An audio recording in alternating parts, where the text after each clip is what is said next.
사순절 기간입니다. 오늘은 종료주일이자 또 오늘부터 고난 주간이 시작되고 있습니다.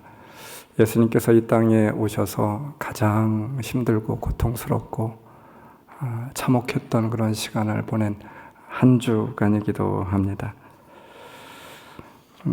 이 시간에 우리가 우리 주님의 십자가를 다시 한번 묵상하는 그런 귀한 시간이 되었으면 좋겠습니다. 또 십자가야. 사순절 기간이니까 또 십자가에 대해서 목사님 설교하시네. 우리는 십자가에 대해서 너무나도 익숙하게 많이 듣고 있는 것 같습니다. 익숙하게 알고 있는 것 같습니다. 그러나 이 사순절 기간에 정말 그 십자가가 우리 마음에 생생하게 다시 부딪혀오고 또 기억되고 또 십자가의 그 은혜가 새롭게 나의 삶 가운데 알무로 전해질 수 있는 그런 귀한 시간이 되어야 되겠어요. 사랑하는 성도 여러분, 예수님의 십자가의 죽음과 부활은 이 고난의 절기에 다른 누구가 아니라 오늘 이 시간 나에게 생생하게 질문되어야 될 줄 믿습니다. 십자가의 죽음과 아픔이 다시 한번 살아있는 질문으로 또 알무로 나에게 전해지기를, 또 나의 삶에 고백되어지기를 주님의 이름으로 축원합니다. 예수님의 처절한 모습과 아픔을 한 줄로 예수님께서 십자가에 달려 돌아가시기 전에 그 예수님의 마음을 보여줄 수 있는 그런 말씀이 있다라고 하면, 우리 인간의 활자로 적어놓은 그런 말씀이 있다라고 하면 오늘 성경에 나와 있는 이 한 줄이 아닐까 싶어요. 십자가의 고난이 얼마나 쓰리고 아프셨는지 주님께서는 이렇게 전하고 있습니다. 말씀 46절, 나의 하나님, 나의 하나님, 어찌하여 나를 버리셨나이까. 예수님의 처절한 부르짖음입니다. 아침 9시부터 오후 3시까지 십자가에 달리셨어요. 예수님은 십자가 위에서 충분히 고난당하셨습니다. 십자가 위에서 충분히 아프셨습니다. 피와 땀과 물을 아낌없이 부어주셨습니다. 인간이 당할 수 있는 가장 큰 고통과 아픔을 기꺼이 우리 주님은 외면하지 않았습니다. 그러므로 인하여 우리가 나음을 입었고 또 우리의 고통과 우리의 아픔이 치료될 수 있었습니다. 영국의 옥스퍼드 대학의 학장이었던 알리스턴 맥그레스라고 하는 사람이 내가 정말 몰랐던 십자가라고 하는 글을 적게 되었습니다. 예수님의 십자가가 어떤 것이었는지 우리에게 다시 한번 생생하게 가르쳐주는 그런 글입니다. 십자가형은 원래 페르시아에서 그렇게 유행하였던 처형법이라고 합니다. 그때 당시에 사람들은 땅을 신성한 것으로 여겨서 죄인이나 악인의 시체로 땅을 더럽힐 수 없다라고 생각을 하게 되었습니다. 그래서 그 극악무도한 그런 죄인들은 땅에서 죽음을 당하는 것이 아니라 십자가에서 죽음을 당해야 된다라고 생각을 하였던 것 같아요. 정치범이나 살인범과 같은 가장 흉악한 범죄자에게 제한적으로 이 형벌을 가하게 되었습니다. 십자가형은 지금까지 인간이 고안해낸 처형법 가운데 가장 잔인한 방법이었다라고 해요. 가장 혹독한 참혹한 그런 고통을 맞이하면서 죽었던 그런 형벌입니다. 당시의 사람들은 이 십자가 형벌이 어떤 것이었는지 잘 알고 있고 또 이 십자가 형벌을 목도하기도 하였던 그런 사람들이었습니다. 로마에 저항하는 사람들의 의지를 확실히 꺾어 놓을 수 있는 방법, 그래서 샘플 케이스로 십자가형을 처하게 되죠. 사람들이 많이 다니는 대로변에 십자가에 달려 죽은 그런 사체를 줄지어 매달아 놓은 것만큼 사람들에게 참혹함을 주는 그런 장면이 없다라고 하겠죠. 사람들에게 반항의 결과가, 로마에 반항한 결과가 어떤 무엇인지 정말 뼈저리게 느끼게 하는 그런 형벌이었습니다. 이 십자가 형벌은 처형할 사람의 옷을 먼저 벗기게 되죠. 그리고 채찍으로 그의 몸을 내리치게 됩니다. 반은 벗겨서 채찍으로 내려치게 되는데 거의 죽을 정도로 그렇게 매를 맞게 됩니다. 채찍에는 뼈 조각이 그렇게 붙어 있거나 아니면 쇠 종류의 납 조각이 붙어 있었다라고 해요. 그래서 처벌을 받는 사람을 내리칠 때마다 살갗이 뚝뚝 떨어지게 되었고 피가 나게 되었고 등이 갈기갈기 찢기게 되었죠. 채측에 살점이 묻어서 뚝뚝 떨어져 나오게 되었습니다. 반 죽을 정도로 매질을 하게 되었습니다. 그런 후에 자신의 십자가를 처형장까지 운반하도록 그렇게 요구하게 됩니다. 파티블룸이라고 하는데 수직의 십자가가 그렇게 담겨져 있고 또 그 가로대가 있는데 이 가로대를 파티블룸이라고 이야기하고 있습니다. 이 파티블룸 가로대를 이 죄수가 지고 가게 됩니다. 약 80kg 정도 된다라고 해요. 20kg, 30kg 정도가 아니라 80kg 되는 이 나무를 지고 가게 되는데 지고 가지 않으면 사정없이 또 채찍을 가하게 됩니다. 빌라도의 법정에서 골고다 언덕까지 우리는 비아 돌로로사라고 해요. 이 길이가 1.5km 정도 됩니다. 그리고 높이가 600m 되는 그런 언덕이었습니다. 거친 언덕길을 예수님께서는 이 파티블룸을 지고 그렇게 골고다 언덕까지 가시게 되었습니다. 이것만으로도 남아있는 진을 다 빼고 죽기 일보 직전까지 사람을 그렇게 내몰게 되는 것이죠. 처형장에 도착을 하게 되면 제일 먼저 옷을 다 벗기게 되었습니다. 우리가 알고 있는 것처럼 예수님 뭔가 걸치고 십자가에 달려 돌아가신 것으로 알고 있는데 그것이 아니에요. 옷을 다 벗겼습니다. 왜 그렇습니까? 마지막 죄수에게 사람들의 그런 조롱을 그렇게 안겨주기 위한 것입니다. 최소한의 그런 존엄성도 다 벗어버리게 만들고 있는 것이죠. 그리고 손발에 대못을 받게 됩니다. 손바닥에 못질을 하면 그 큰 못으로 못질을 하면 아래로 쏠리는 몸무게를 견디지 못하여서 손바닥 살점이 다 터져나가 버리게 되죠. 그래서 손바닥에 못질을 하는 것이 아니라 손목에 발목에 못질을 하게 됩니다. 이렇게 피를 흘리며 십자가에 매달게 되면 몸의 무게 때문에 사람이 밑으로 처져서 숨 쉬는 것조차 너무나도 힘든 그런 흉통을 느끼게 됩니다. 그러나 빨리 죽지 않고 고통을 천천히 느끼며 죽도록 또 하나의 그런 고안장치를 마련하게 되었습니다. 왜냐하면 십자가에서 그대로 그렇게 빨리 죽어서는 안 됩니다. 이 극악무도한 그런 죄수들은 그래서 가장 큰 고통을 느끼면서 죽게 만드는 장치, 세들레라고 하는 장치입니다. 엉덩이 받침대가 십자가 중앙에 만들어 놓은 죄수의 몸이 아래로 쏠리지 않도록 막아주게 되죠. 그래서 숨쉬기조차 힘들지만 빨리 죽지 않고 고통의 시간을 늘리는 것입니다. 그러나 무한대로 이렇게 고통의 시간을 늘리는 것이 아닙니다. 십자가형을 집행하는 데에는 걸리는 시간이 제한이 되게 되었습니다. 형 집행자들이 해가 지는 시간까지 기다릴 수 없었어요. 그래서 해가 지기 전에 이 죄수는 죽어야만 됩니다. 그 죽음의 과정을 단축하는 방법으로 꾸두그라스라고 하는 일격을 고안해내게 됩니다. 즉 자비로운 일격이라고 말하고 있습니다. 희생자의 다리를 망치로 내려쳐서 그렇게 부러뜨리는 것입니다. 그러면 더는 몸을 지탱할 수 없게 되고 가슴에 가해지는 그 흉통과 참을 수 없는 압박을 통하여서 숨을 쉬지 못하고 폐가 제 기능을 감당하지 못하여서 그냥 이내에 죽고 말게 되는 것이죠. 예수님은 이렇게 십자가 위에서 불경건한 죄인들이 받는 저주스러운 그런 형벌을 받게 되었습니다. 물과 피를 흘려주셨습니다. 육체적인 고통도 참을 수 없는 고통이었지만 여러분, 그러나 예수님의 더 큰 고통은 무엇인지 아십니까? 영적이고 심리적인 고통이었어요. 육체적인 고통은 참을 수 있습니다. 십자가에서 달려 돌아가실 동안 하나님과의 교제가 끊어졌습니다.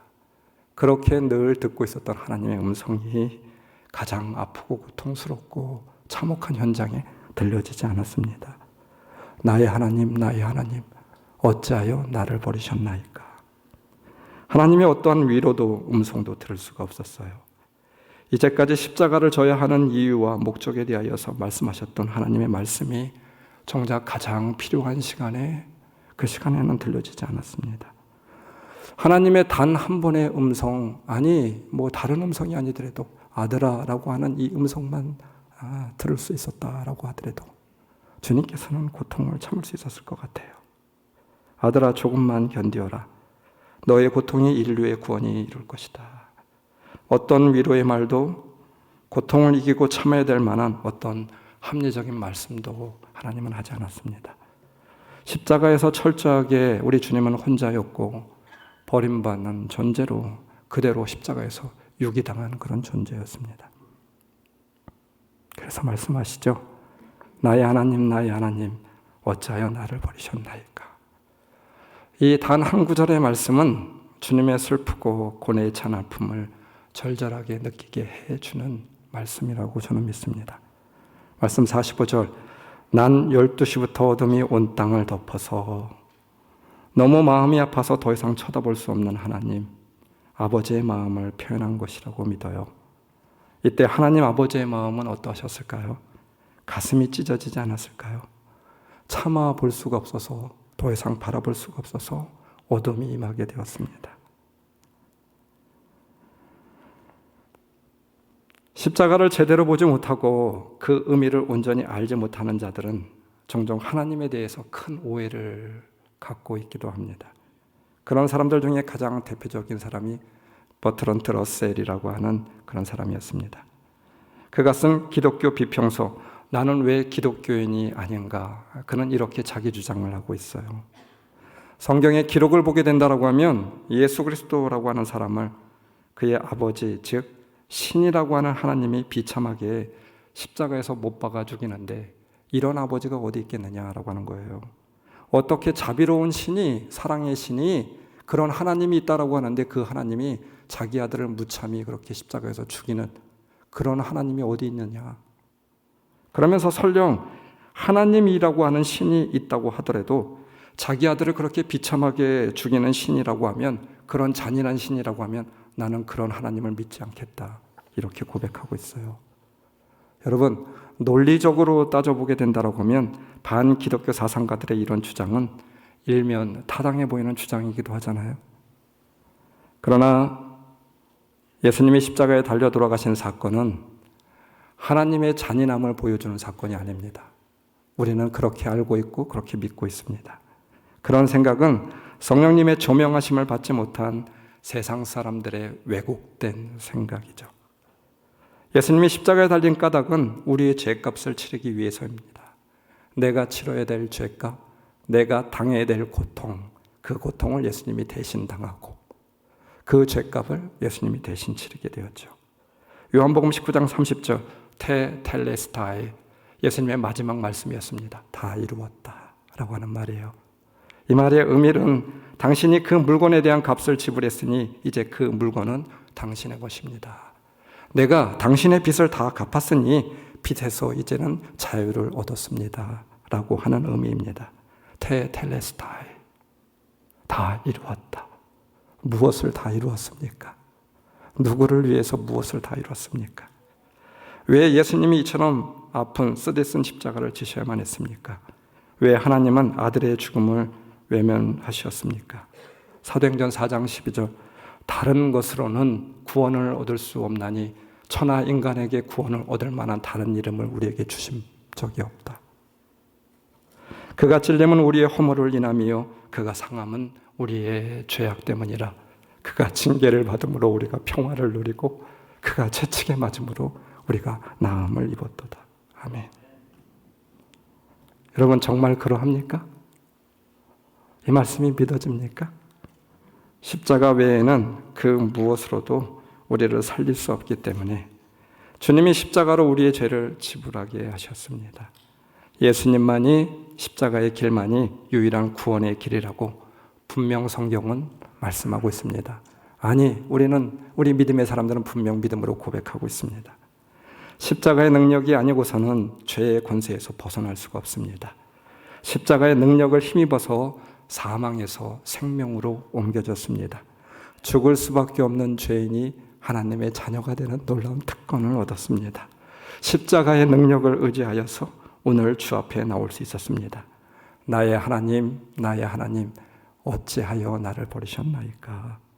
그 거룩한 육이 하나님은 예수님을 버리셨습니다. 죽이셨습니다. 그것은 나를 위해서였습니다. 나를 살리기 위해서였습니다. 나를 위한 십자가였습니다. 나의 십자가였습니다. 주님이 십자가를 지실 때 그 쓰라린 십자가를 지는 자리에는 오늘 말씀해 보니까 불과 몇 명의 소수의 사람들만이 있습니다. 그들만이 주님과 함께 아파했습니다. 주님의 아픔이 그 주님의 아픔의 십자가, 외로움의 십자가를 지실 때 그렇게 예수님을 따라다녔던 제자들은 어디에도 없었고 예수님께 특혜를 받았던 기적을 보았던 사람들은 어디에도 없었습니다. 너무나도 안타깝습니다. 예수님의 치유와 기적을 맛본 사람들, 믿었던 사람들은 어디에도 보이지 않습니다. 오히려 그 자리에 있었던 사람들은 주님을 조롱하고 주님의 얼굴에 침을 뱉었던 사람들이죠. 십자가로 주님의 고통을 더 가중시켰던 그런 사람들이었습니다. 예수님 곁에 사랑하는 사람들이 조금이라도 있어서 위로하였다라고 하면 그 고통과 아픔을 주님은 조금은 위로받을 수 있었을 것 같아요. 그런데 여러분 알고 계십니까? 오늘날 이 시대를 살아가고 있는 지금도 그 자리에는 사람들이 없어요. 위로하는 사람들이 아니라 아픔에 동참하는 사람들이 아니라 조롱하고 비웃는 무관심한 사람들 뿐입니다. 십자가에 못 박고 있는 사람들 뿐이죠. 주님이 십자가에서 가장 아팠던 것이 무엇인 줄 아십니까? 하나님께서 자신을 잊으신 것도 아니고 그 십자가의 고통과 아픔도 아니었습니다.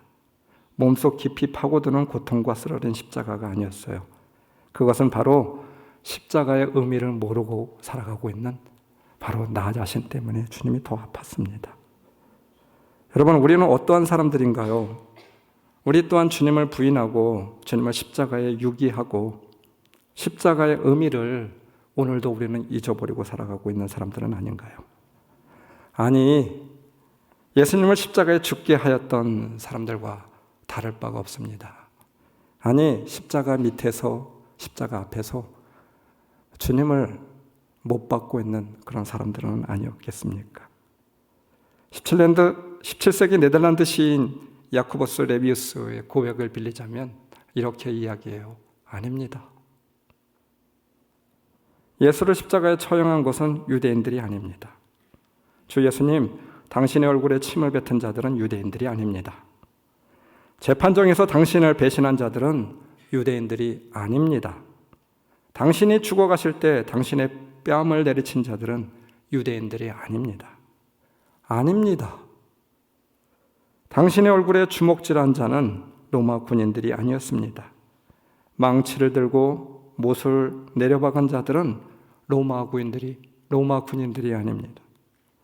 갈보리에 저주받은 언덕 위에 십자가를 세운 자들은 로마 군인들이 아니었습니다.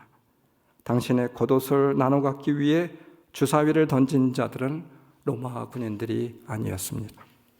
오 주님, 그곳 저주의 언덕으로 끌고 간 자는 바로 저였습니다. 나무에 당신을 묶어맨 그 밧줄은 바로 저였습니다.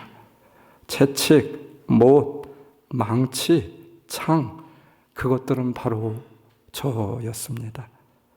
그리고 당신이 써야만 했던 그 피투성이의 가시관은 바로 나였습니다.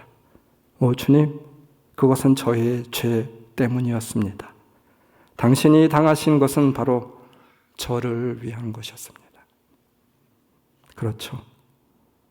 이 기도문은 부인하고 싶지만 바로 나의 죄이며 나의 수치가 아닐까요? 십자가에 지금도 못을 받고 있는 자는 로마 병정들이 아니었습니다. 바로 나였습니다. 십자가 아래에 있었던 자는 바로 나였습니다. 위로하는 자가 아닌, 믿는 자도 아닌 십자가에 못을 받고 있었던 사람은 바로 나였죠. 말씀 55절, 거기에는 많은 여자들이 멀찍이 지켜보고 있었는데 십자가의 그 사랑, 그 의미, 그 은혜를 알아야 되겠습니다. 다시 새겨야 하겠습니다. 잊어서는 안 되는 일이었습니다. 십자가의 의미를 적어도 알고 있는 여러분만이라도 멀찍이 여인들처럼 지켜봄이 아니라 십자가 밑에서 더 이상 못을 박는 자도 아니라 십자가의 은혜에 감격하여 그 십자가의 은혜 밑에 거할 수 있는 여러분들이 다 될 수 있기를 주님의 이름으로 축원합니다. 십자가의 은혜를 받은 자로서 주님께서 우리에게 한 가지 요구하는 것이 있어요. 누가복음 9장 23절, 그리고 예수께서 모든 사람에게 말씀하셨다. 나를 따라오려는 사람은 자기를 부인하고 날마다 자기 십자가를 지고 나를 따라오너라. 자기를 부인하고 자기 십자가를 지고 따라오라고 말씀하고 있어요. 갈라디아서 6장 14절, 그런데 내게는 우리 주 예수 그리스도의 십자가 밖에는 자랑할 것이 아무것도 없습니다. 17절, 이제부터 아무도 나를 괴롭히지 마십시오. 나는 내 몸에 예수의 상처 자국을 지고 다닙니다.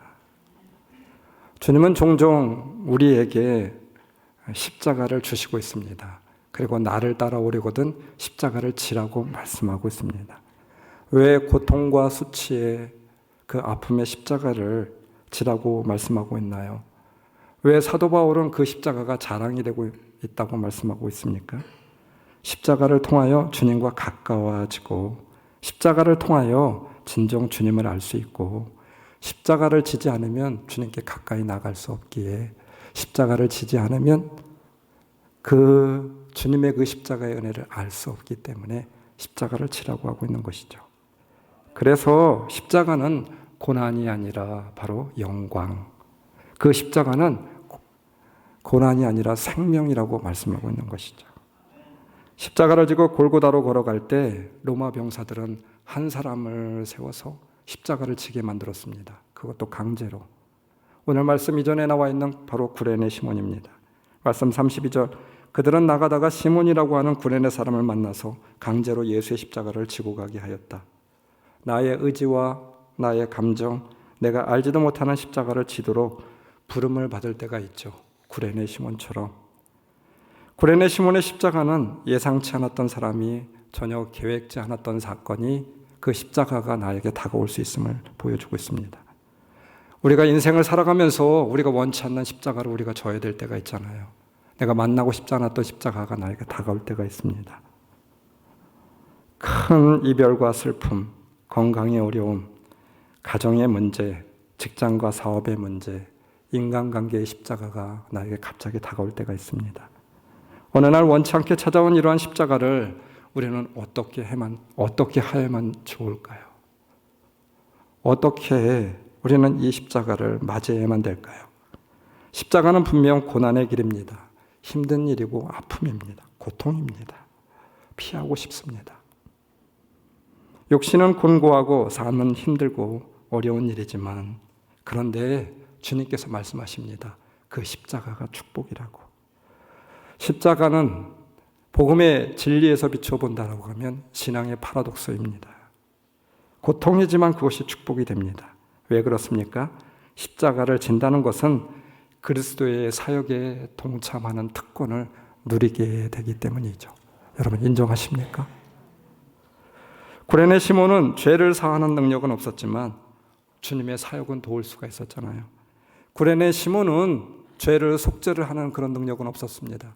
그러나 십자가에서 피를 흘리지는 않았지만 십자가 아래에서 주님의 계획의 완성을 도울 수는 있었습니다. 우리는 그리스도의 고난에 개입할 수는 없습니다. 그러나 우리는 예수님의 사명을 나누어질 수는 있죠. 그것이 바로 십자가입니다. 지난주에 얼마 전에 소천하였던 이어룡 교수가 하였던 마지막 인터뷰를 보게 되었습니다. 간증을 듣게 되었습니다. 이런 말을 하더라고요.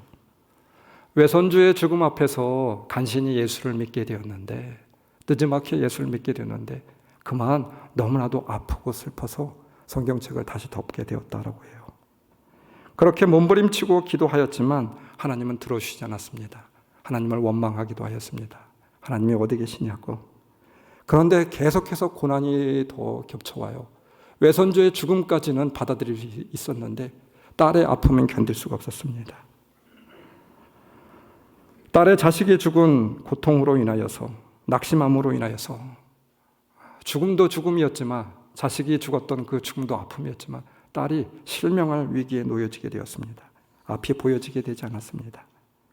그는 딸 이미나 목사의 사건으로 다시금 성경을 다시 펼쳐볼 수 있게 되었다고 해요.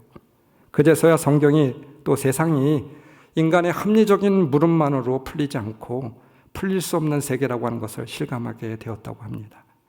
그런 한계 상황에 부딪혔을 때 비로소 그는 절대자 앞에 다시 무릎을 꿇을 수밖에 없었습니다. 기도할 수밖에 없었다고 전하고 있어요. 암에 걸렸던 너의 아픔으로, 시력을 잃어가던 너의 어둠으로 나를 생명의 세계로 이끌어 주었다. 네가 애통하고 서러워할 때 내 머릿속의 지식은 건불에 지나지 않았고 내 손에 쥔 지폐는 가랑잎보다 못하다는 것을 알았다. 70평생 살아온 내 삶이 잿불과도 같은 것이라고 하는 것을 네가 가르쳐 주었다.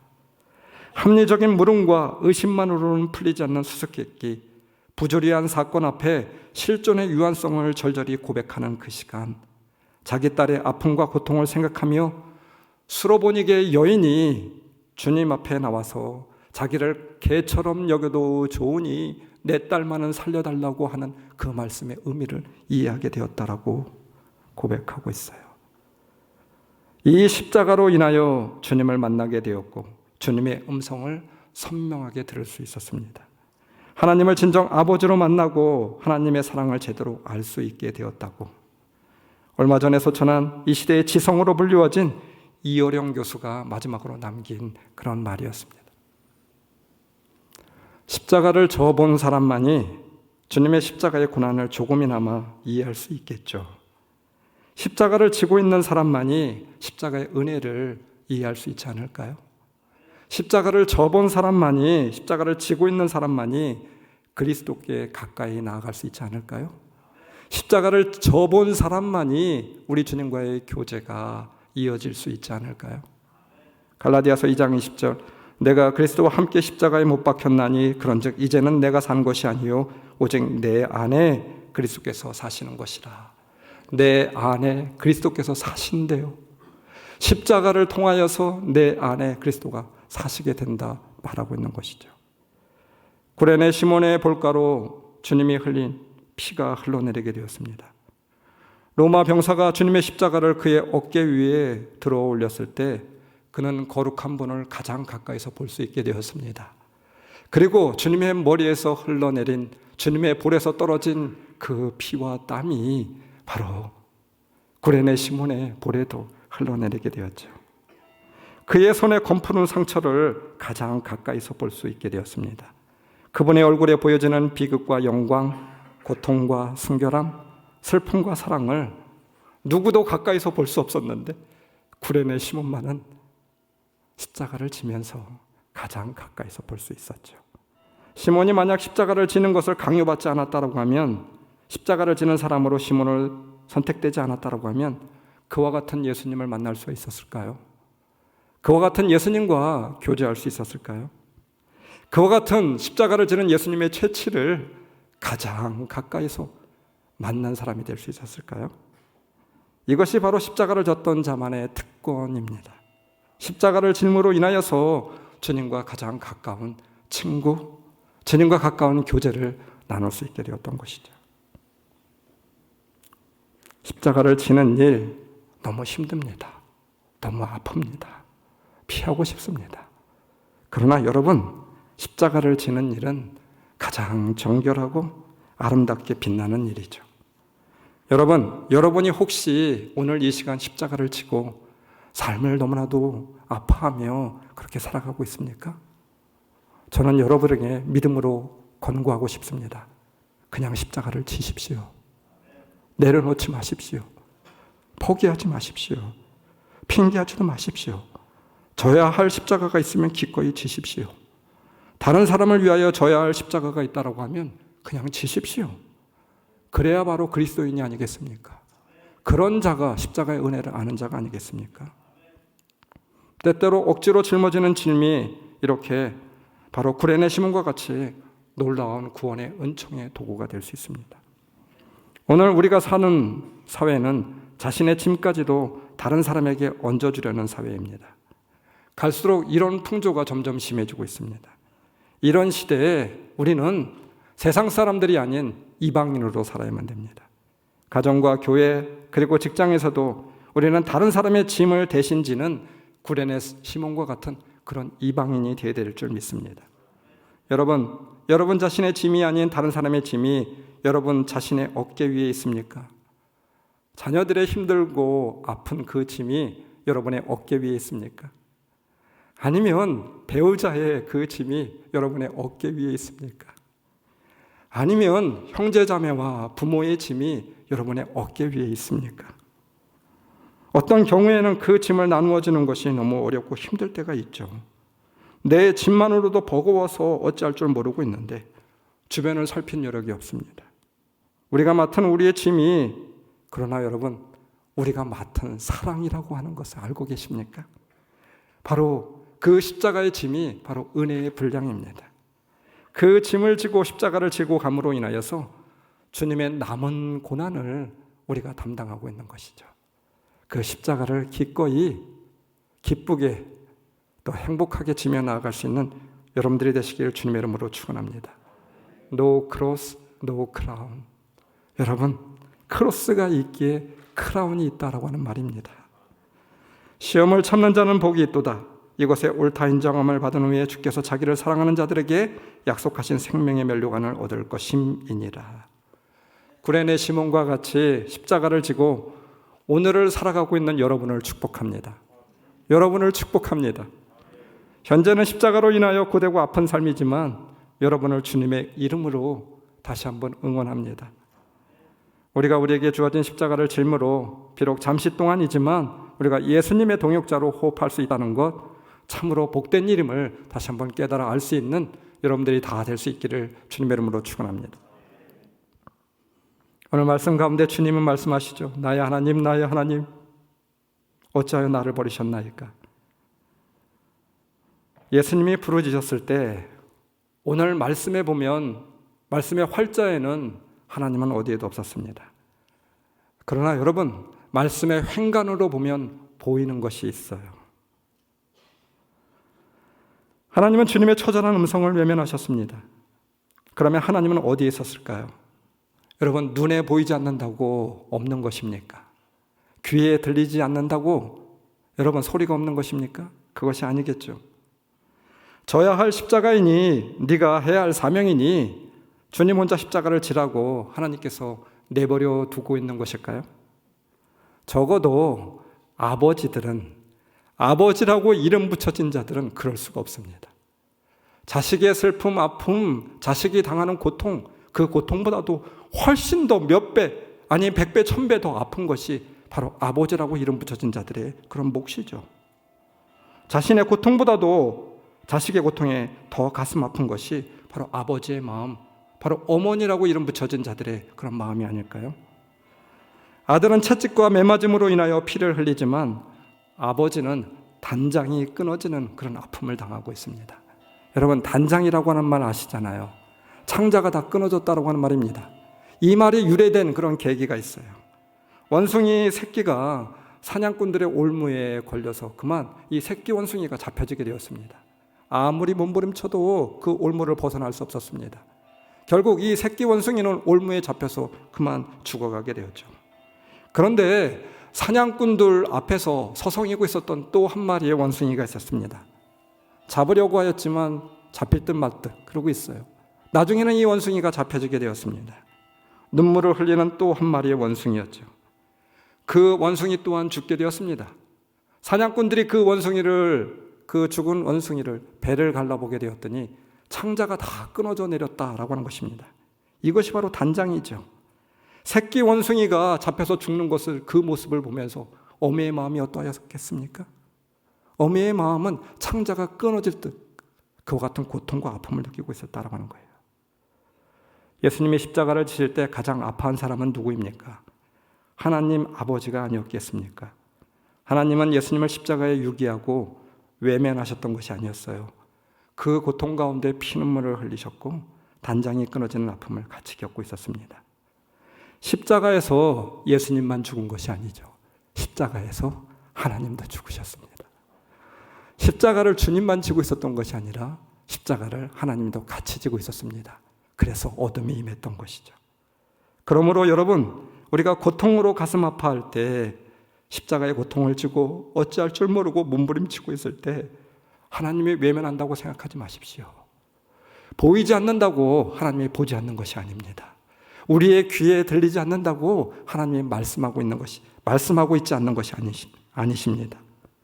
하나님이 때때로 침묵하시고 있다고, 보지 않고 듣지 않고 있다고 결단코 생각하지 마십시오. 하나님이 침묵하시고 우리의 고난에 외면하시고 있는 것처럼 보일 때 우리 주님께서는, 하나님은 무엇을 하고 계셨을까요? 저는 이 사순절 기간이 될 때마다 한 가지 떠오르는 그런 일화가 있습니다. 엘리 비젤의 그런 이야기입니다. 노벨상 수상작가였습니다. 1986년에 인권운동으로 인하여서 노벨 평화상을 받은 그런 작가였어요. 그의 책 밤에 이런 글이 나오게 됩니다. 그가 15살에 그의 모든 가족, 어머니, 아버지, 형제자매와 함께 아우슈비츠에 끌려가게 되었습니다. 죽음의 소용소였습니다.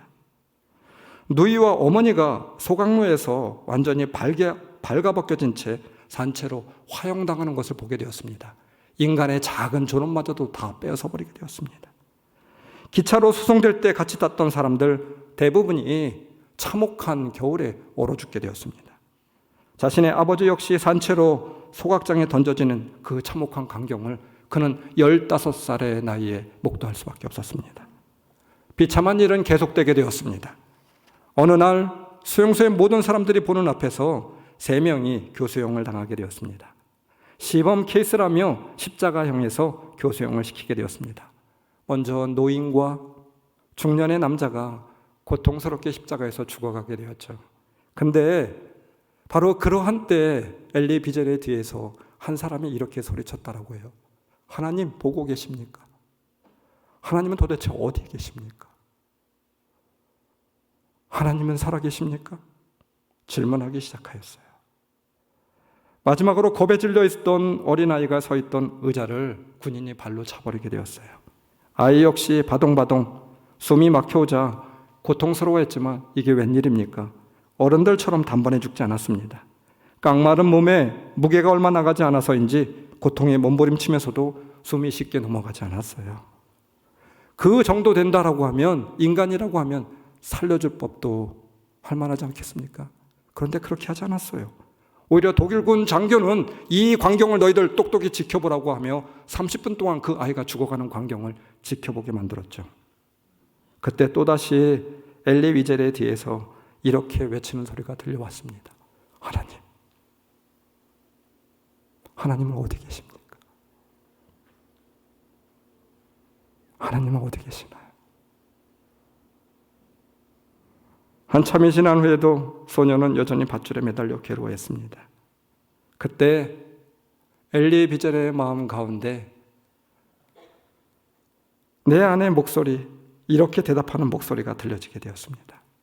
하나님이 어디 있느냐고? 하나님이 어디 있느냐고? 하나님은 여기에 있지. 저 교수대 위에, 저 아이가 목매달아 죽는 저 십자가 위에 바로 하나님은 거기에서 저 아이와 함께 있지. 이것이 바로 그가 가슴 언어로 고백되어진 그런 고백이라고 말하고 있어요. 그렇습니다. 십자가의 고난을 지고 가고 있는 사람들이 한결같은 고백이 있다고 하면 우리 믿음의 성도들 그 아픈 십자가를 지고 가면서 그들의 고백은 무엇입니까? 그들의 한결같은 고백은 내가 아파할 때, 내가 눈물을 흘리고 있을 때, 내가 고통당하고 있을 때 주님도 함께 같이 나와 함께 십자가에 있었습니다. 그래서 나는 여전히 지금 이 십자가를 지고 갈 수 있었습니다. 그 십자가를 통하여 주님의 은혜를 더욱더 느낄 수 있었습니다. 그래서 능히 이 십자가를 감당할 수 있었습니다. 이렇게 고백하고 있죠. 사랑하는 성도 여러분, 아우슈비츠 감옥에 이런 글자가 적혀져 있었다라고 해요. 죽음의 수용소에서, 고통의 수용소에서 죽음과 같은 절망만이 존재하였던 그 수용소에 Where is God? 하나님은 어디 계십니까? 그리고 그 밑에 절에는 이러한 답이 있었습니다. 하나님은 여기 계십니다. 그 글자 아래에 한 신앙인이 남겨둔 찬송시가 있었다라고 해요. 그 크신 하나님의 사랑 말로 다 형용 못하네. 저 높고 높은 별을 넘어 이 낮고 낮은 이 땅에 죄 범한 영혼 구하려 그 아들 보내사 화목제물 삼으시고 죄 용서하셨네. 괴로운 시절 지나가고 땅 위에 영화 세활 때 주 믿지 않던 영혼들은 큰 소리 외쳐 울어도 주 믿는 성도들에게 큰 사랑 베푸사 우리의 죄 사했으니 그 은혜에 잊을까. 하늘을 두루마리 삼고 바다를 먹물 삼아도 하나님의 사랑 다 기록할 수 없게. 하나님의 크신 사랑 그 어찌 닿았을까. 저 하늘 높이 쌓아도 채우지 못하네. 하나님 크신 사랑 측량 다 못하네. 영원히 변치 않는 사랑. 성도여 찬양하세요. 여러분, 이 찬양의 고백이 미국의 풍족한 삶 가운데 도시에서 쓰여진 찬양이 아니었습니다. 죽음의 소용소에서 쓰여졌던 그런 찬양이었습니다. 고난의 십자가, 죽음의 십자가를 지는 그 현장 가운데 주님이 함께 계심을 알고 있기에, 주님이 오늘도 동행하고 있음을 알고 있기에, 주님이 함께 십자가를 지고 있음을 알고 있기에 이런 고백이 나올 수 있지 않았을까요? 이 고백이, 이 가슴 언어가 오늘 우리에게도 생생하게 전달되어 주기를 주님의 이름으로 축원합니다. 그 십자가의 은혜가 잊혀진 질문이 아니라 적어도 예수님을 사랑하는 여러분에게, 예수님으로 구원을 얻은 여러분에게 생생한 질문과 암으로 이어지기를 주님의 이름으로 축원합니다. 우리에게 침묵으로 말씀하시고 무능하심으로 함께 하시는 그 예수님이 우리와 함께 십자가를 지고 있음을 우리가 다시 한번 믿음으로 고백할 수 있는 귀한 시간이 되어지기를 주님의 이름으로 축원합니다. 말씀을 기억하시면서 우리 통성으로 기도합시다.